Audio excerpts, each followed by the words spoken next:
Okay, diminished scales. First off, let's start by defining a diminished scale and going over a couple of fingerings for it.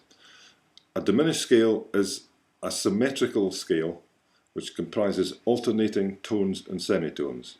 There's two versions of it. There's a version which starts with a tone and there's a version which starts with a semitone. Now, fingerings. I think the nut of my guitar is probably not visible, so I'll just tell you, this is my third fret I'm on here. So starting with the tone, we get tone, semitone, tone, semitone, tone, semitone, tone, semitone, all the way up.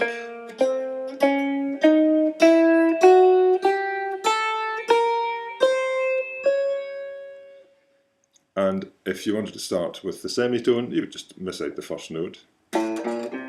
Or do a second fret note and slide into it. Either way, it then continues as before. A, B flat, C, C sharp, D sharp, E, F sharp, G. A, B flat, same again, we're now in the second octave of course. C, C sharp, D sharp, E, F sharp, G, A. You know what these are. Now, where does it come from? Well, it comes from a diminished seventh arpeggio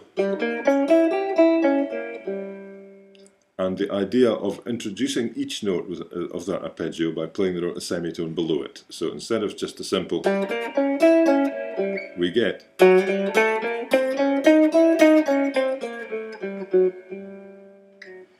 and that's where it comes from.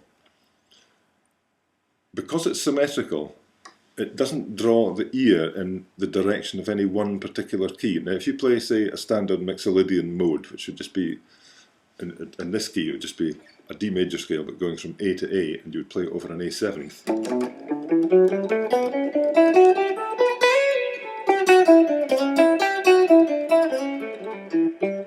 That draws the ear towards that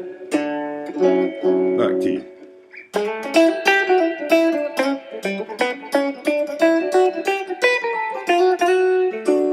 And there I am home. The ear is drawn towards D. In a diminished scale, you're not drawn in any particular direction at all, which gives it a very nice vague sort of character. Also, because it's symmetrical, the scale repeats itself every 3 frets on your guitar, just like the diminished seventh chord itself does. You've probably seen this sort of thing before, where you get, say, a G diminished, slide it up 3 frets, it's a B flat diminished, but it's just another inversion of the same 4 notes. Up another 3 frets, same, same. Each one of these inversions contains the same 4 notes.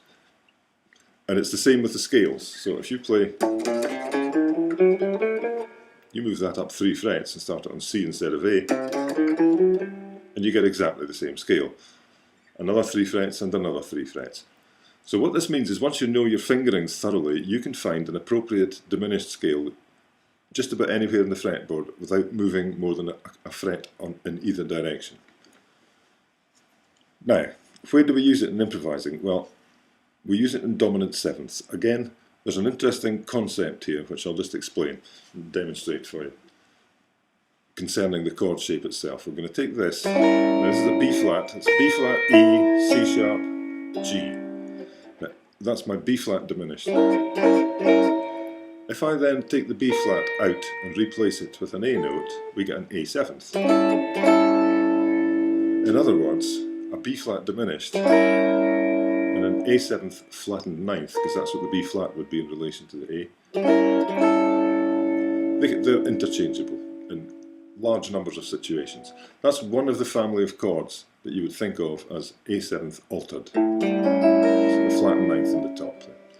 Now we take the same diminished, and instead of lowering the B flat to an A, we lower the E, and we lower it to an E flat obviously, and we get this, which is an E flat seventh chord. And exactly the same relationship exists between the scale and the E flat seventh chord as exists between the scale and the A seventh chord.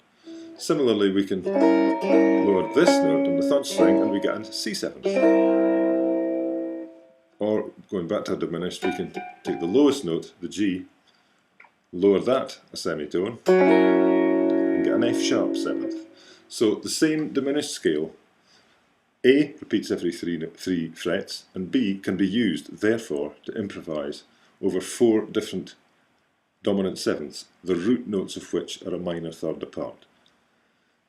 You can take arpeggios of any of these 4 dominant sevenths and actually superimpose them on top of each other to very pleasant effects. For instance, on an A seventh, you might do, say, an E minor seventh type arpeggio to start with, and then on to the A seventh. And then instead of doing some standard A seventh type thing, go down an F sharp seventh arpeggio. Back to the A, the G note and resolving, onto the D.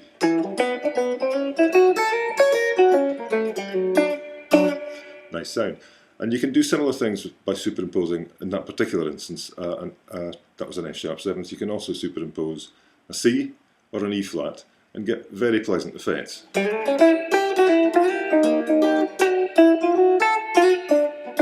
was a bit messy, but you get the idea. Now, I'm going to improvise on a separate video. I'm not going to do much improvising at all on this one. I'm going to do a separate video which will also be posted. And on that video I'm going to improvise over E minor seventh, A seventh, D major seventh, B seventh, 2 bars each. I've got it on a loop. It will run through 5, 6, a number of times. And I'm just going to improvise. Over the E minor seventh and the D major seventh, I'm not going to think too much about scales. I'm just going to see what happens. On the A seventh and on the B seventh, because the whole point of this video is to illustrate and talk about diminished, I'm going to use diminished there, obviously. I wouldn't normally do that. I really don't like having particular scales in my head when I'm improvising. I really don't recommend it, in fact. The point of doing the kind of practice where you deliberately play a scale, that's something you do in the practice room, and you do it partly to get your fingers, trained up to play the scale, but equally and probably more importantly is to get your ear used to the sounds, so that when you're improvising and a particular sound comes in your ear, you know where to find it. Now that's why you must continue to practice all of these things. Well, we're just talking diminished now. There are loads of other things that will repay careful practice. Again, I'm talking specifically about altered chords here. The diminished is certainly not the only thing you can do over altered chords, and it's not always the best thing you can do. Okay, that's the government health warning over. I'll get back to the playing. So it's E minor seventh, A seventh, D major seventh, B seventh, 2 bars of each. It's going to appear in a separate video, which I'll also have, by the time you're looking at this, you've probably seen the link for both of them. So, I'll be back on the other video.